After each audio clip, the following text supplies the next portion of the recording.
Cathy Engelbert does not work for the players. Shh, quiet. Cathy Engelbert works for the owners.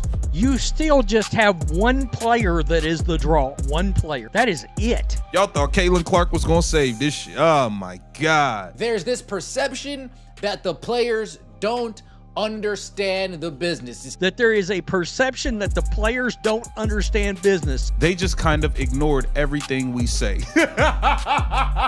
Nobody saw it coming. 1 minute, the WNBA world was focused on the usual court drama triple-doubles, buzzer beaters, Caitlin Clark dropping buckets. Then suddenly, the league's own commissioner, Cathy Engelbert, went off script. Started. As a simple press conference turned into a firestorm that has the entire basketball community on edge. Fans are shocked. Social media is blowing up. And even the players can't believe what just went down. Imagine this. The cameras are rolling. Reporters are scribbling notes. And Cathy Engelbert, normally polished and in control, calls out Caitlin Clark by name. Her words are sharp, her tone unmissable. No generic statements, no corporate spin. She's questioning Clark's attitude, her leadership, and even whether she's good for the league's image. The room goes silent. For a moment, you could hear a pin drop. Within seconds, the reaction online is pure chaos. Hashtags explode, with hashtag Clark vs. Engelbert trending worldwide. NBA legends chime in. Other WNBA stars jump to Clark's defense, posting cryptic tweets and angry TikToks. Fans are divided. Is Cathy keeping it real? Or did she just make the biggest mistake of her career? It's been made pretty clear that there is a perception that the players don't understand business. Cathy Engelbert told that to me to my face. Cathy stood up to the players and said, "You guys don't understand business." But here's the twist: Caitlin Clark isn't backing down. In true clutch fashion, she fires back live, flipping the script and rallying the whole city behind her. Coaches, teammates, and even rivals start picking sides. Insiders are leaking texts, podcasts are breaking down every second, and the media is circling like sharks. Something big is about to happen, and nobody knows how ugly it might get. Stay tuned, because this story is just getting started.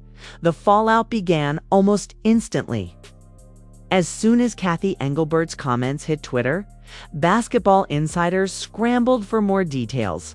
Sports anchors replayed the clip on loop, her sharp words about Caitlin Clark's attitude, her supposed me-first style, and how she might be hurting the league's reputation. Fans flooded every WNBA group chat, some stunned, others furious. Even old heads who barely tweet anymore were jumping in, saying they'd never seen a commissioner go after a star like this. Meanwhile, Caitlin Clark sat in the Fever locker room, watching the chaos unfold on her phone. Her teammates crowded around her, disbelief all over their faces. Natasha Cloud spoke up first, shaking her head. "Nah, that can't be real." The commissioner really said that. Caitlin scrolled through hundreds of mentions, her expression unreadable. She finally broke the silence. "Guess I'm more controversial than I thought." As if on cue, reporters swarmed the arena. Questions fired in every direction. Was this personal? Was there a bigger story behind Cathy's attack? Did Clark do something to deserve this? Or was the league just trying to put her in check? Even ESPN broke into live coverage, with analysts debating if Engelbert's move was bold leadership or a PR disaster. Former players called in to defend Clark. Lisa Leslie tweeted, "Clark's the future, and anybody threatened by her needs to catch up." By the next morning, the Fever's practice was swarmed by media. Caitlin tried to focus, but you could feel the tension. Practice shots bounced harder. Conversations were clipped, and the usual pregame playlists were nowhere to be heard. Fever head coach Christy Sides called a private team huddle. "Listen, we don't play for headlines, we play for each other. But if anyone's got Clark's back, it's us." That doesn't change no matter what's said on a mic. But even as the Fever circled the wagons, the drama kept growing. A viral TikTok showed Dallas Wings fans burning homemade Caitlin Clark jerseys, calling her overhyped. Others posted clips of young girls crying, saying Clark was their hero and now she was being targeted. Every post racked up thousands of likes. Meanwhile, media insiders whispered that this wasn't just about basketball. There were rumors of a locker room power struggle, star players jealous of Clark's spotlight, and even a few coaches annoyed at how the league marketed her over veterans. That afternoon, Clark finally responded. She went live on Instagram, looking calm but steely-eyed. "I never asked to be a role model," she said, voice steady. "I just want to play the game I love. That's a problem. That's not on me." Thousands tuned in. Her fans flooded. The comments with purple hearts and fever emojis. Few trolls tried to get under her skin, but Clark didn't flinch. Almost immediately, WNBA stars from other teams jumped into the chat. Angel Reese commented, "Keep hoopin', they can't stop you." Even old rival Chennedy Carter showed up, simply posting a flame emoji. This was a moment Clark had been attacked by the highest power in the league, and her peers were rallying around her. But Cathy Engelbert wasn't backing down either. At a press event that evening, she doubled down. "This league is about respect and teamwork," she said. "No one is bigger than the WNBA, not even our brightest young stars." It was clear. Lines had been drawn, and the WNBA had a civil war brewing. Meanwhile, rumors spread about an emergency meeting between the Fever's front office and WNBA execs. Insiders claimed that owners were splitsome, backed Cathy, saying Clark needed a reality check. Others thought the league was risking its future by alienating its most popular player. Fans, media, and even rival leagues were watching closely, waiting for the next twist.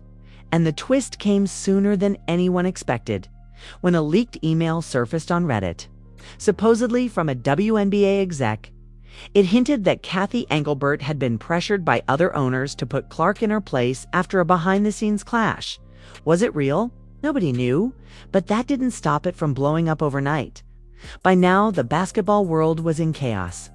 And as the Fever prepped for their next big game, the cameras were ready not just for hoops, but for whatever would go down between Caitlin Clark and the league that was suddenly out to get her, with game day finally here. The arena buzzed with an energy that felt more like a championship than a regular season matchup. Ticket prices had doubled overnight. Lines wrapped around the block. Fans wearing Clark jerseys and carrying homemade signs, some reading Team Caitlin. Others simply scrawled with "Let her play." Sports networks sent extra crews ready to capture every glare, every handshake, every mic'd-up moment. No one wanted to miss what would happen when Caitlin Clark stepped onto the court after being called out by the commissioner. Herself. The Fever's locker room felt tense. Music was off, coaches whispered, and even the trainers seemed extra careful taping ankles. Caitlin kept to herself, headphones on, bouncing a ball off the wall, tuning out the world. But as the team lined up for the tunnel, Natasha Cloud pulled her aside. "Don't let them get in your head," she said. "Play your game. You know who you are." Clark nodded, barely speaking, but you could see the fire in her eyes. This wasn't about points anymore, it was about pride. When Caitlin ran onto the court, the cheers were deafening. But there were boos, too, mostly from rival fans and some old schoolers who believed no player should be bigger than the league. The game tipped off, and right away it was clear nobody was backing down. Every time Clark touched the ball, the crowd surged.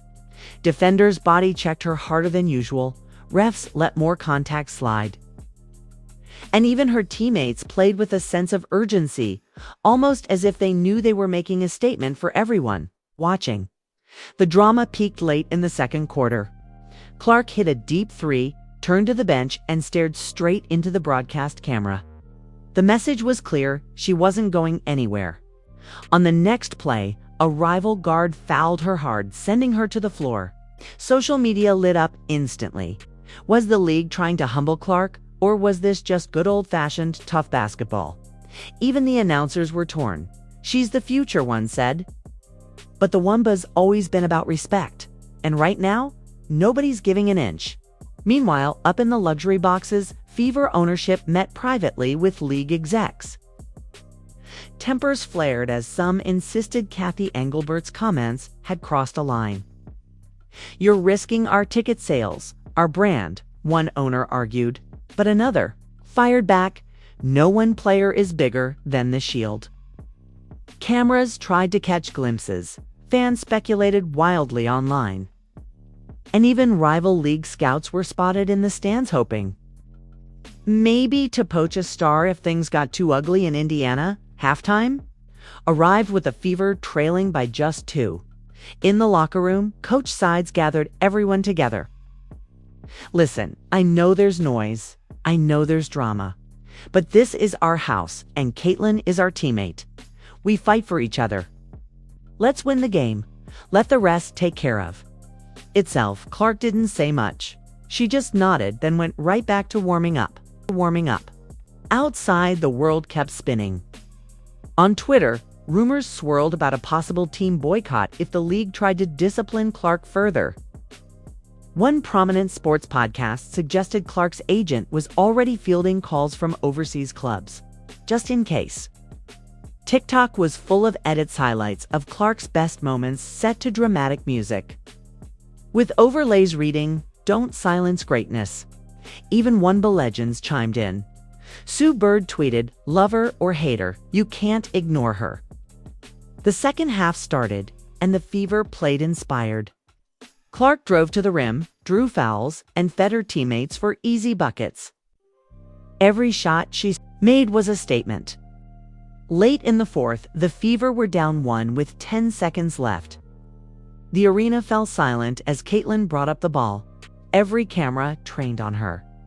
She dribbled, hesitated, then launched a step-back jumper from just beyond the arc.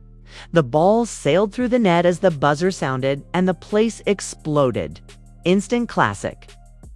Social media crashed with the highlight, fans pouring out into the streets chanting her name. And even rival coaches shook their heads in awe.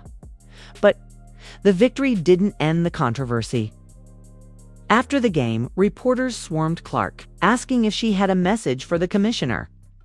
She paused, smiled a little, and said, "I just let my game do the talking." But the storm was only beginning. Rumors broke that Cathy Engelbert was considering a league suspension for conduct detrimental to the WNBA. Some insiders claimed it was just a bluff, a way to reassert control. But others believed the divide between Clark and the league had grown too deep to heal.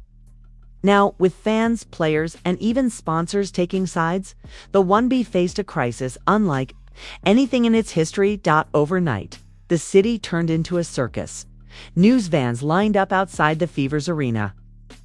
Fan protests broke out, with homemade signs reading, "Let Clark play" and "Commissioner out." Influencers live-streamed every second. Catching the mood, some fans were defiant. Others just scared that their favorite star might disappear from the league. On TV, sports pundits held roundtables arguing whether Clark was bigger than the WNBA or if the league had just shot itself in the foot. Cathy Engelbert released a statement early the next morning, trying to calm things down but only fanning the flames. She said the WNBA is committed to integrity, teamwork, and putting the game first. No player is above the rules.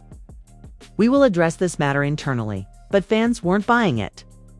In fact, the hashtag #FireCathy started trending, with thousands of fans demanding her resignation. Sponsors, sensing trouble, started pulling social media ads. Sneaker brands called emergency meetings with agents. The league was teetering on the edge. Meanwhile, Clark refused to hide. She showed up at a youth clinic she'd promised to attend, helping little kids work on their jump shots. The media was there, snapping pics as she laughed and encouraged the next generation. When a reporter asked her how she was holding up, she just shrugged. "Pressure makes diamonds. I'm not going anywhere." The kids cheered, parents clapped, and the clip instantly went viral. People started calling her the People's Champ. Inside the Fever's offices, things were tense. Coaches and execs debated behind closed doors. Some felt the league was making a mistake. risking its future to prove a point. Others insisted order had to be restored, no matter the cost. A few even floated the idea of a star exemption, a rule allowing top players to speak out more freely. But nothing was settled. The league sent security to every Fever game, worried the drama might spill onto the court. Then came the players meeting, a moment that changed everything. Stars from across the WNBA met in a private hotel ballroom. Angel Reese spoke first. "This ain't about one player. This is about all of us having a voice." Natasha Cloud backed her up. "They can come for Caitlin. They can come for any of us." Some veterans were nervous, afraid of losing endorsements or getting blackballed. But Clark stood up, clear and calm. "I love this league. I love this game. But I won't apologize for being myself. That's a problem. Then maybe I'm not." The problem? The room erupted in applause. It was the kind of unity the WNBA had rarely seen rivals hugging. Teammates plotting next steps, a league suddenly aware of its power. Word leaked to the media, and suddenly a player's strike was trending. "No games without Clark" started popping up on t-shirts and posters. Cathy Engelbert, facing the biggest challenge of her career, called an emergency league meeting. Behind closed doors, owners and execs debated for hours. Rumors swirled that the league might suspend Clark, fine players who protested, or even cancel games. Fans camped outside the league offices, chanting for change. Sponsors threatened to walk away if the league lost Clark. Finally, after 2 days of chaos, the league announced a compromise. Clark would not be suspended, but the WNBA would launch an initiative to support player voices and mental health. Cathy Engelbert faced the cameras, admitting, "We got this wrong. We need our stars, we need our fans, and we need to listen better." Starting now, the WNBA is changing. The response was electric. Fans cheered, players hugged, and social media exploded with relief and celebration. Clark went back to practice, grinning as her teammates chanted her name. The league had faced its reckoning and come out stronger for it. But everyone knew this wasn't the end. It was just the latest chapter in a league where drama and greatness always collide. You've seen it all go down: league drama, cocking attacks, fans divided, and a player standing tall no matter the pressure. But now the spotlight is on you. Whose side are you on? Is Cathy right to call out Caitlin Clark? Or did she cross a line that never should have been touched? Should a star ever be bigger than the league? Or is it time for the WNBA to let its voices lead the way? Drop your hottest takes in the comments below. Every opinion matters, and this is your chance to shape the conversation. Are you Team Clark, Team Commissioner, or just here for the basketball? Make sure to let us know. And if you love the energy, the tea, and the behind-the-scenes stories, smash that like button. Subscribe for daily updates. And share this video with your squad so nobody misses the next wild twist. You know the drama isn't stopping anytime soon, and this story is just getting started. The WNBA is changing in real time, and you're a part of it. Keep watching, keep talking, and keep pushing for what you believe in, because this league belongs to the fans just as much as the stars on the court. Stay tuned for more, because tomorrow everything could change again.